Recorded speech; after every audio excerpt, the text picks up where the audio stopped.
Hi everyone, I'm Haley from Trapology Boston, an escape room based in downtown Boston that also works with immersive entertainment. Today I'm joined by Tyler from Luxury Escapism, the oddly satisfying spa. Thank you for joining me, Tyler. Thank you. Okay, just to get started, could you tell me a little bit about yourself, maybe something Google couldn't tell us?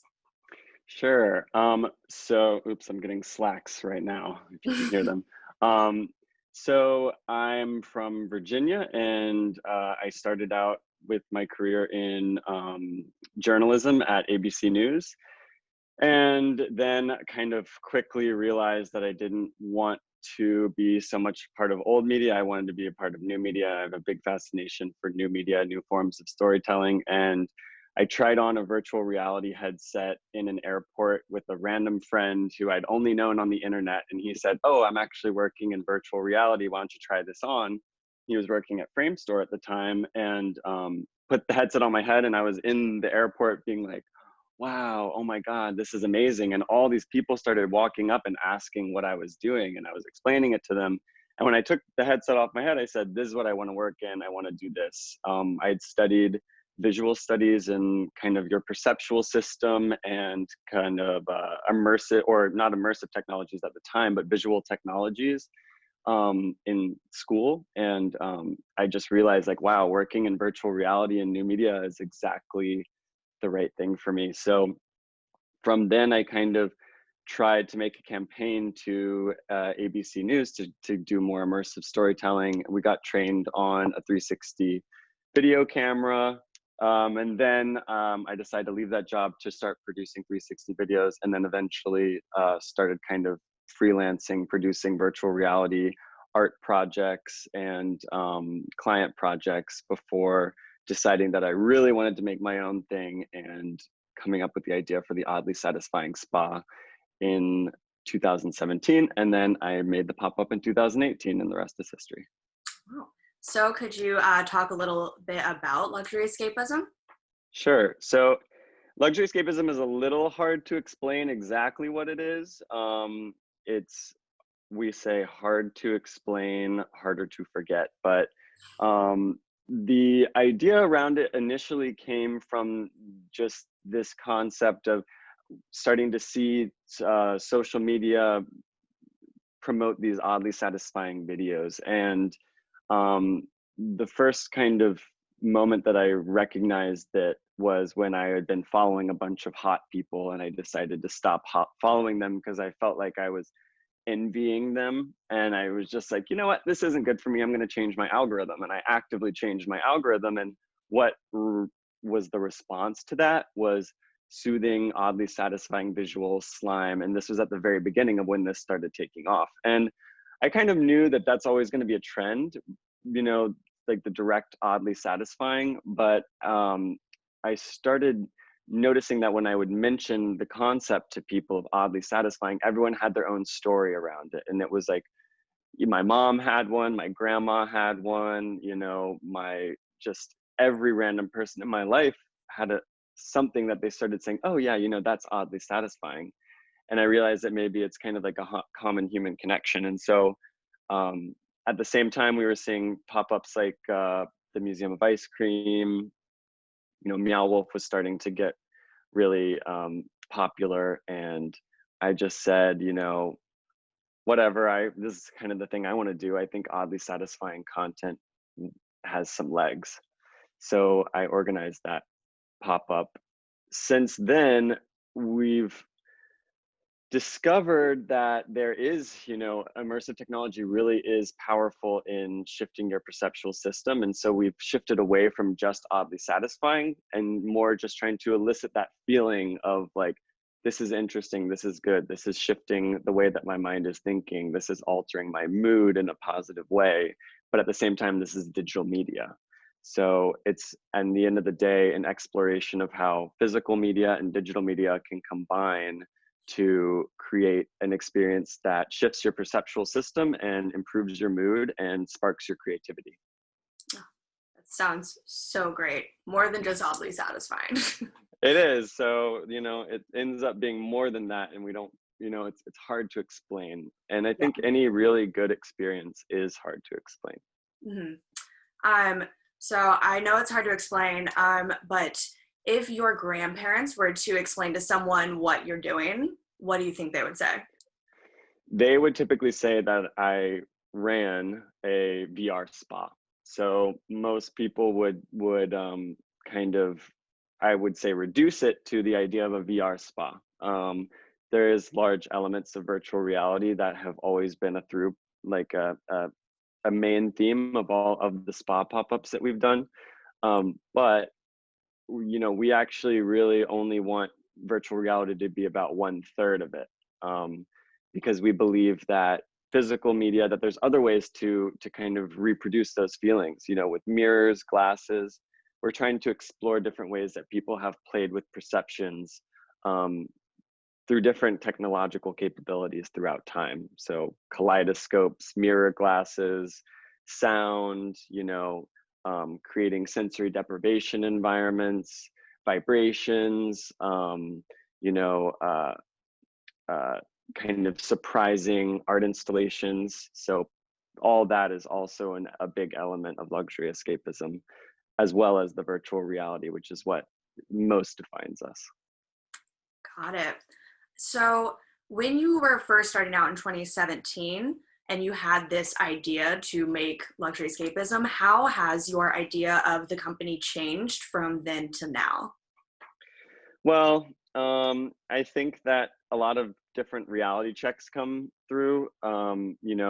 When we first started, it was very much just a big art experiment. I did it for almost no money and I kept it very, very scrappy. And it's continuing to be scrappy. A big thing that we like to do is try and reuse and repurpose objects so that we're not creating a bunch of waste.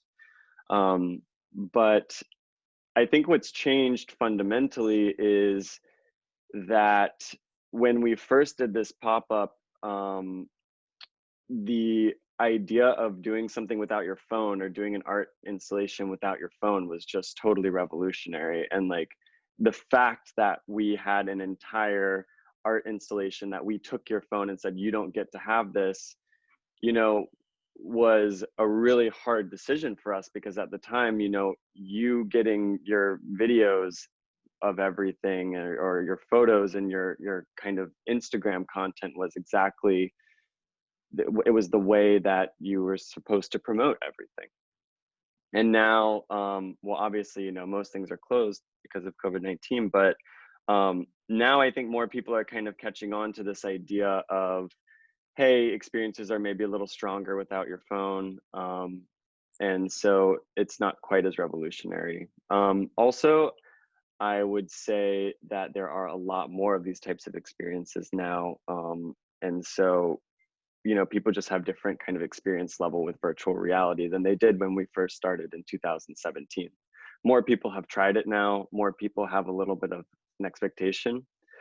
One other thing that's super interesting is the technology has really developed. So when we did our first pop-up, we were still using a lot of mobile devices with phones, and there's a lot more troubleshooting. We had computers attached to everything, and now there's Oculus Go's, which are kind of, they have their own processing power within them. There's Oculus Quest, so you don't need computers as much. Mhm. So obviously you've explored a lot of different treatments and exhibits, all very creative and unique. So what's the process like of coming up with those treatments? The process is pretty it's collaborative. So sometimes it involves talking to an artist that I've seen their work, and said, I think this is really strong. Can we take this and put it into a kind of isolated environment where someone really experiences it? And I think that was the big difference with what we do is, instead of saying, oh, we're just going to showcase this with a bunch of people around and then we're going to move people through, we thought, how can we really make this like a personal experience for this person? Like, how can we make sure that they don't feel like they're being watched? How do we make sure that they spend enough time in this experience to be able to really understand what the benefits might be? So when we're coming up with the ideas, usually what we do is we have one kind of main element, like one main goal or one main sense that we're trying to dig into. So for example, the sonic sauna that we created is a 20-minute full sensory deprivation sound bath experience. And we knew we wanted to do ASMR, and I knew the kind of power that that could have, but I knew that not everyone experiences ASMR. So the idea was, how do we make an experience that's accessible for everyone and takes everyone to a very kind of common headspace? And what we decided on was that nature is a kind of shared experience for everybody. So me and Matt McCorkle, the sound designer, came up with the idea of organic ASMR, which is essentially these kind of abstracted sounds that are still referential to nature. So when people are in this experience, they're putting in their own experience into it. If they are feeling like they're underwater, people kind of feel as if they are at the beach, or when they, are hearing all these different sounds of critters and stuff around them, they think, oh, when I was camping with my mom or dad or something like that. And that can be very relaxing to people. And it is kind of escapism. It's luxury escapism. But then we just tested a lot, and we put tons of different people into it and say, what was your feedback? How did it work? And then we just kind of say, this is something that I would like to do. And if I like it, then someone else might like it. Mm. Do you test out all your treatments yourself, and then do you partake later on? Definitely. So with the space in Dumbo that's closed now, it was also our office space. So we were coming up with new treatments in the back, what we called Lux Labs, and we would bring them out into sessions and say, hey, by the way, this is a new one, you want to try it out? And we would just observe and see how people kind of reacted to it. And that was pretty powerful, because we were able to kind of constantly experiment with actual users. And then the people who were visiting felt very much like they were part of kind of a very new experiment in a way, and that they were connected with the people who were actually creating these things. And that was a powerful intimacy that we had, and that differentiated us a lot from other places.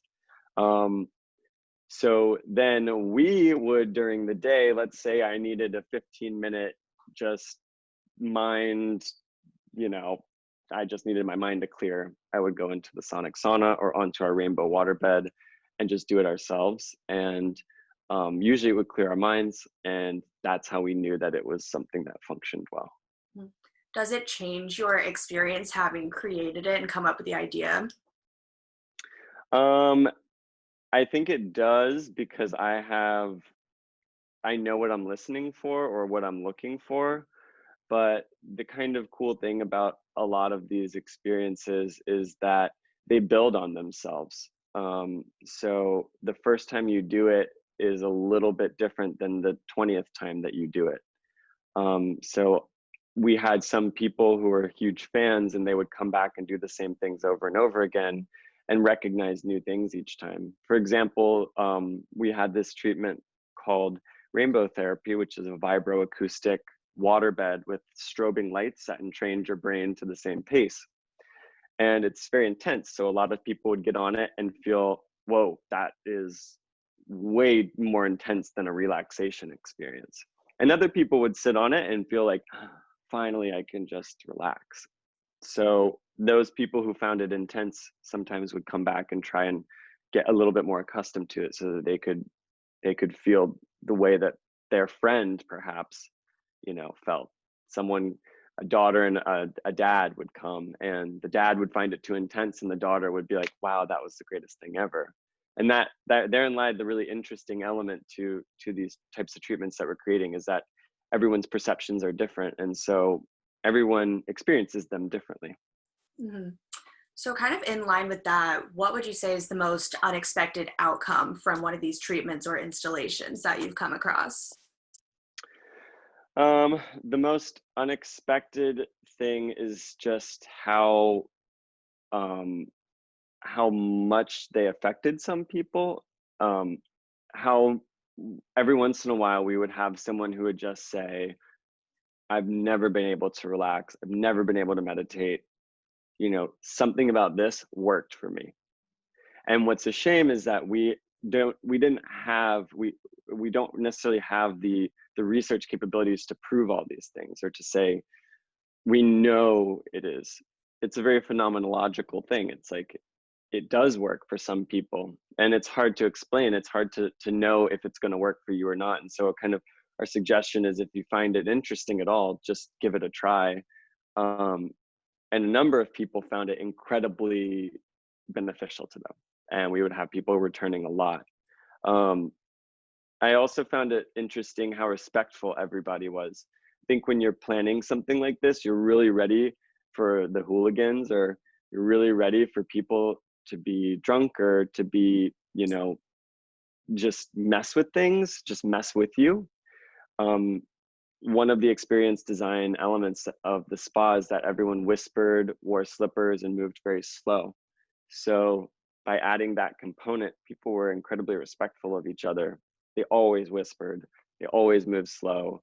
No one was ripping things down, no one was using their phones inappropriately. Just people followed the rules incredibly well. And I think that that means that they were good rules. Yeah, I mean, that's a real testament to what you created. The fact that everyone was so immersed and just really following everything as you were saying. That means you were doing a great job with it. I think it's also that it means people really want these types of spaces, like everyone, in our first pop up, we took people's phones away. The second one, we said, don't use them. And people said, well, where can I put it? I don't want it at all. People were so ready to disconnect and really use that time to just enjoy their experience. um, I definitely implore people making these experiences going forward to think about that, because people are always connected to everything. You don't need, you want to give them an escape. You want to make sure that it's something that's really good for them and that they're craving it. Right. So, obviously, self care is very important. That's a lot of what you do. Has that kind of been a thread like throughout your life? Have you always had that interest? Um, I think that for me, um, what I find interesting is that self care can kind of be whatever you want it to be. And I have always had that interest, like um, I do a lot of crafts, I crochet, I rock climb, I find these things that just make me feel like I'm relaxed and like I'm good. And I feel very confident in doing those things. Sometimes when I would be maybe at my most hectic in New York, it would be when I forget that those things are important to me. When I didn't spend enough time just, being around soft, nice, comforting things, or when I didn't give myself the time to uh, relax and do something that's maybe non-productive, like a craft. Um, when I didn't do those things for myself, I would feel as if I could never kind of decompress. And I think that's incredibly important, because then you're actually more productive later. I also find it interesting that, like, no one would have naturally told me the things that would relax me, or make me would be self-care for myself. You have to find it yourself. And when you and recognize it, and then just celebrate that there's something that works for you, even if it feels a little weird or embarrassing. Especially like men, I think, have a hard time kind of saying, this is actually something I like to do. You know what I mean? There's sometimes stigmas around that. That's one thing I've always liked about like the queer community, is I feel as if they've kind of found their comfort, found their expression, found the things that feel good and that they enjoy doing, and they confidently, experiment. Yeah, absolutely. Um, so, when you first put on that, VR headset and you decided this is a great direction to go, was there a big learning curve with figuring out what you wanted to do with that and, figuring out everything behind that and how to make it work? Yeah, I'm not a developer, so I can't make these things myself necessarily. And there was a big moment when I thought, will any of this ever feel like it's mine if I'm not actually physically creating it? And then I started to realize that, you know, um, everything is a team effort anyways. It's silly to think that anything is made by a single person. So um, I decided to kind of curate and uh, help elevate experiences that I supported and help make them more successful, as opposed to feeling as if I needed to be the one to sit down and actually chunk away at it, because that's just not my skill necessarily. So it was hard to kind of establish myself as someone who can actually do that, um, especially because um, was early in my career, and you know, it's a small industry and people are protective of it. Hmm. So are you still working with a lot of the same people? Do you have a core team, or do you just find inspiration or people to work with as you go? So we think of ourselves as a collective. There's no one's W-2, but we do have kind of a core group of people. So David Lobser has been the main virtual reality, the person who's created all the virtual reality and kind of the tech for the second spa, and also an element for the first one. There's Matt McCorkle, who does sound design. He's an amazing sound designer. There's some installation artists who I go to consistently. Um, I have Ed, who is managing the spa. We're still working together. Nicole, who was doing business development. So obviously right now, everyone is kind of decentralized. But we do have a core team. It's just that we also are kind of celebrating artists as much as possible. So we're very flexible in who we're showcasing. And when we do showcase an artist, we involve them very much in the creation of the space or of the treatment. Mm. So, kind of speaking about that flexibility, you were saying that you've done pop-ups, and moving forward, you're looking to explore more pop-ups. Can you talk a little bit about that? Yeah, so one thing that we were really interested in is this idea of kind of of a light and sound bath. So an experience that we're starting to work on and that we're continuing to work on.